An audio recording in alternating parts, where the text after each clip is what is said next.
And we acknowledge all of the women and men around the world who are standing for change. The women's revolution is alive at the Cannes Film Festival, with top directors and actresses protesting in front of the world's media against sexual harassment. And off the red carpet, these are the women of France 24, bringing you your daily Cannes coverage, marching in solidarity. One actress who's been very outspoken about women's rights is Amber Heard, the ex-wife of Johnny Depp. Let's go meet her. Amber Heard, hello. Hi. The Cannes Film Festival is staging a protest on the red carpet to mark this moment in time for women. How do you think things are changing in film after Time's Up and Me Too? The tone has really been what has changed, and that's important because the audience is needed for a message to land or resonate. The range of inequalities is vast. It ranges from professional to domestic, from sexual to psychological. We've all been aware of these frustrations, but the tone in which frustration can be voiced and heard, that's what's really changed recently, and that's incredibly important. And next step is enacting the change. You know, as somebody who has suffered from not being heard adequately, having the tone not be right to be heard or understood, I'm incredibly humbled to see that the cultural conversation is finally shifting in the way it has. I want to talk about some of the roles that you've been working on and the roles you're working on now, notably the indie drama Gully.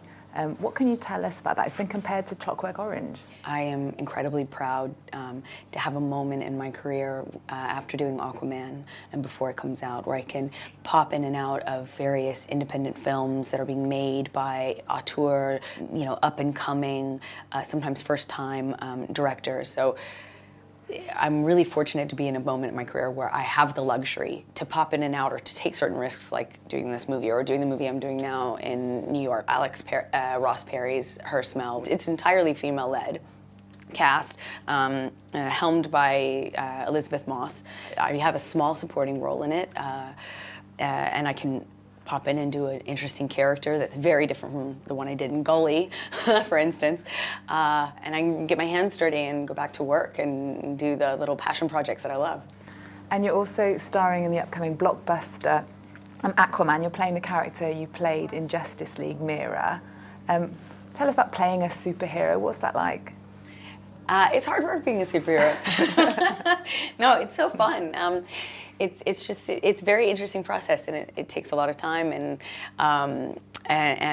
a lot of effort, and it's kind of a surreal experience, you know, because so much of it is special effects and done afterwards. And you have to be really fit to be a superhero? You have to work out a lot, yeah. Have me in the gym. No, I wanted to feel good and feel strong. I think it was probably like, you know, I have very little skin exposed, and especially in comparison to just in general, how, you know, my other roles. But I wanted to be strong from within, and I liked tying a physicality to my character and having something to root it in. And you're involved in many charities. You've recently been in Jordan working with Syrian refugees. Tell us about that.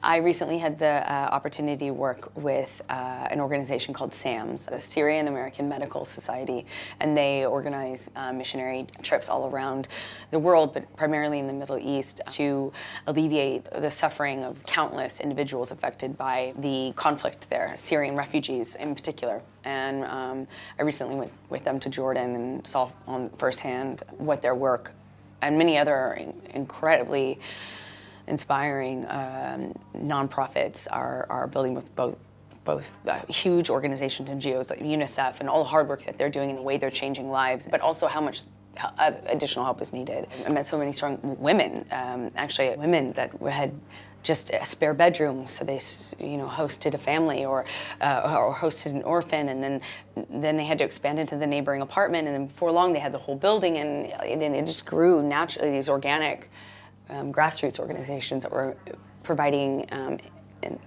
incredibly important, needed aid to so many innocent people. You've also worked as a translator for Spanish-speaking women on the border in the United States, waiting for deportation. Why that cause? I was so fortunate to be involved with Amnesty International the way I was, and they asked me with this particular mission in mind, knowing that I come from the border, knowing that I speak Spanish, and I was already working with that organization, and they came to me with this particular mission. They were collecting data to present to the Supreme Court on the status of human rights in our migrant crisis, in our border cities and in our border towns and in our border jails and our deportation processes. So they were collecting a huge amount of information, and I was lucky to be involved with them at a time. They asked me to come on a trip with them, and we spent a lot of time on the border, not just in the deportation camps, if you will, but in these like makeshift cities that are jails. I sat in many different hearings where I saw chain gangs of individuals just literally being one after the other sentenced. Some of them didn't even have shoes on. It was incredibly moving, and to be able to talk to women who typically I've seen the worst of the worst in these situations, and these experiences matter to me, not just because I'm from that area, but because they're human. We're a world away from that here at the Cannes Film Festival. It's a different world, yes. It's a very glamorous affair. Yes, but that's a good part of my job, is I can use one with the other.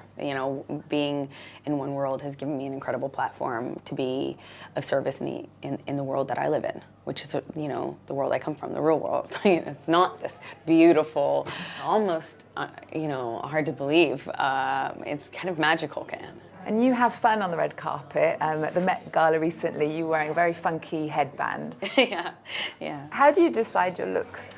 I mix a lot of imagination and the time, expertise, blood, sweat, and tears of a few really, really dedicated professionals working around me. You're a role model to lots of young women and young people. And do you have a role model? I wouldn't say one role model, but I have women that in my real life, in my personal life, that have, I wouldn't be here, you wouldn't be speaking to me if I didn't have the women around me that I do. Not just in terms of inspiration, but in terms of support.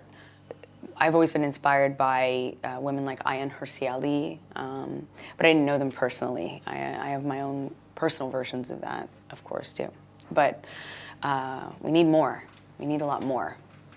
Amber, thank you. Thank you so much. Thank you.